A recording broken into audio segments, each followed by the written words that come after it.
এই সংসারের সবথেকে বড় সত্যি হলো জন্ম এবং মৃত্যু। কিন্তু আরো বড় একটা সত্য আছে, মিত্র এবং শত্রু, যা আমাদের সকলের জীবনে থাকে। মিত্র সে যে আমাদের সঙ্গ দেয় এবং সংসারের সবথেকে উঁচু শিখরে আমাদের নিয়ে যায়, এবং শত্রু সে যে যে কোনো মুহূর্তে যে কোনো শিখর থেকে আমাদের নিচে ফেলে দিতে পারে। এবার বিচিত্র ব্যাপার হলো এটাই যে আমরা নিজেরাই এদের সাথে নিয়ে চলি, নিজেরাই এদের পালন করি। তা কি করে?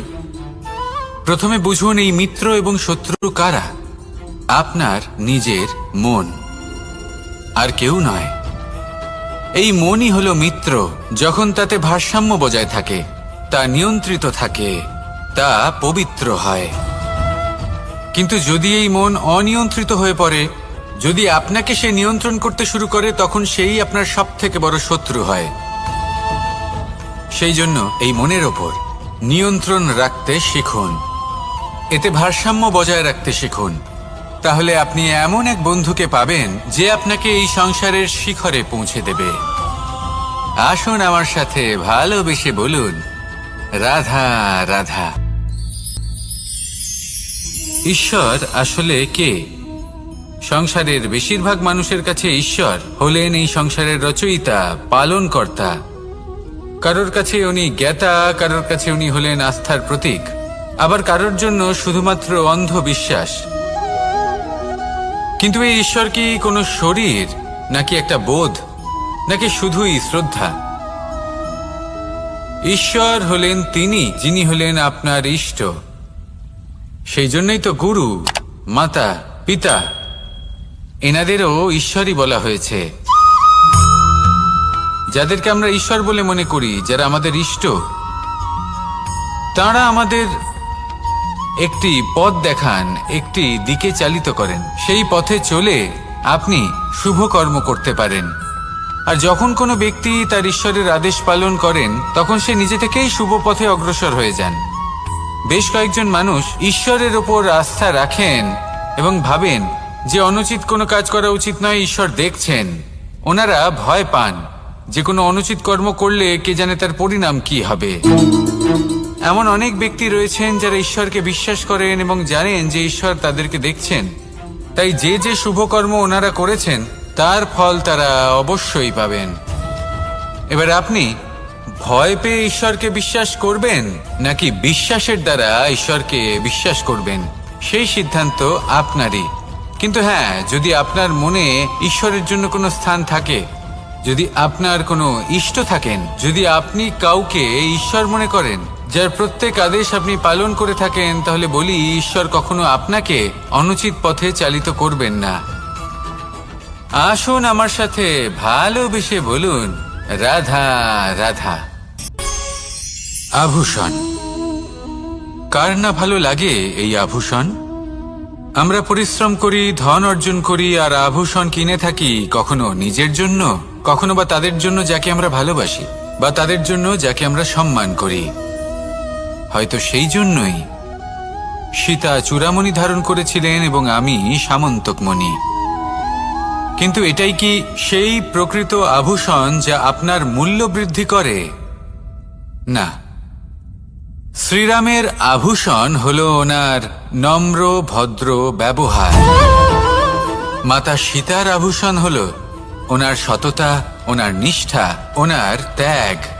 অর্জুনের আভূষণ ছিল ওনার একাগ্রতা।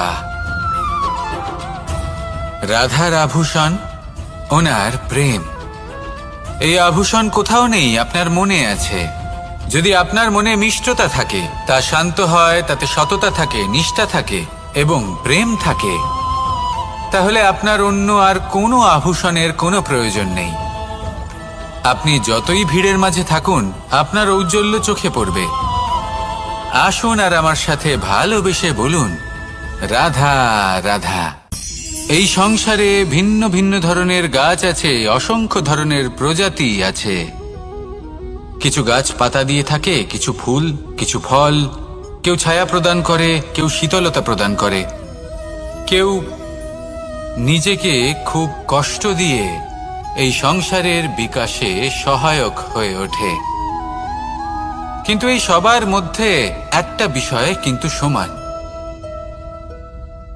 এরা প্রত্যেকেই পাতা ছাড়া, ফুল ছাড়া, ফল ছাড়া জীবিত থাকতেই পারে, কিন্তু কোনো বৃক্ষই শিকড় ছাড়া বেঁচে থাকতেই পারে না। এটাই হলো রাধার।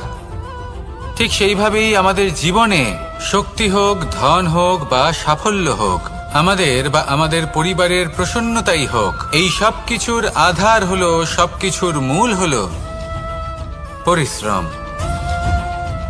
তাই জীবনে চিরকাল পরিশ্রম করতে থাকুন। যদি আপনি জীবনে মহান হবার পথে অগ্রসর হতে চান, তাহলে পরিশ্রম করুন। এই পরিশ্রম দ্বারাই নিজের পরিবারকে প্রসন্ন করুন, নিজের বন্ধুদের প্রসন্ন করুন, এই সমাজকে গর্বিত করুন। আসুন আমার সাথে ভালোবেসে বলুন, রাধা রাধা। এই সংসারের সব থেকে বড় রোগ কোনটা? কেউ বলবে মানসিক রোগ, কেউ বলবে সেই রোগ যা সর্পদংশনের ফলে হয়ে থাকে। এই সংসারে ভিন্ন ভিন্ন ধরনের রোগ আছে এবং তার সাথে ভিন্ন ভিন্ন ধরনের যন্ত্রণাও রয়েছে। এমন একটা রোগ আছে যা চোখে দেখা যায় না, যা আপনার শরীরে কোনো দাগ রেখে যায় না, কিন্তু আপনার আত্মাকে পর্যন্ত ক্ষত বিক্ষত করে, অসুস্থ করে তোলে, বিনাশ করে দেয় আপনাকে এবং তার সাথে আপনার আত্মাকেও। এই অসুখের নাম হলো লালসা। লালসা, যে কর্ম সাধন করেছেন তার থেকে বেশি ফল লাভ করার আশা। লালসা, যা আজ আছে তার থেকে অনেক বেশি লাভ করার ইচ্ছে। এই ইচ্ছে এই সংসারে সবার থেকে এগিয়ে থাকার আপনাকে প্রেরণা যোগাবে, কিন্তু তার জন্য আপনাকে অপরাধযোগ্য কাজ করতে উৎসাহিত করবে। আপনার বন্ধু, আপনার আত্মীয়, আপনার পরিবার, এই সবার থেকে আপনি কখন দূরে চলে যাবেন আপনি বুঝতেই পারবেন না। উচিত অনুচিত কোনটা, ধর্ম অধর্ম কোনটা, সব ভুলে যাবেন আপনি। সেই জন্য মনে রাখবেন, নিজের জীবনে যদি আপনি লালসার থেকে নিজেকে দূরে রাখতে পারেন, তাহলে এর অর্থ হলো যে আপনি এই সংসারের সব থেকে বড় অসুখের ওপর বিজয় লাভ করেছেন। আসুন আমার সাথে ভালোবেসে বলুন, রাধা রাধা।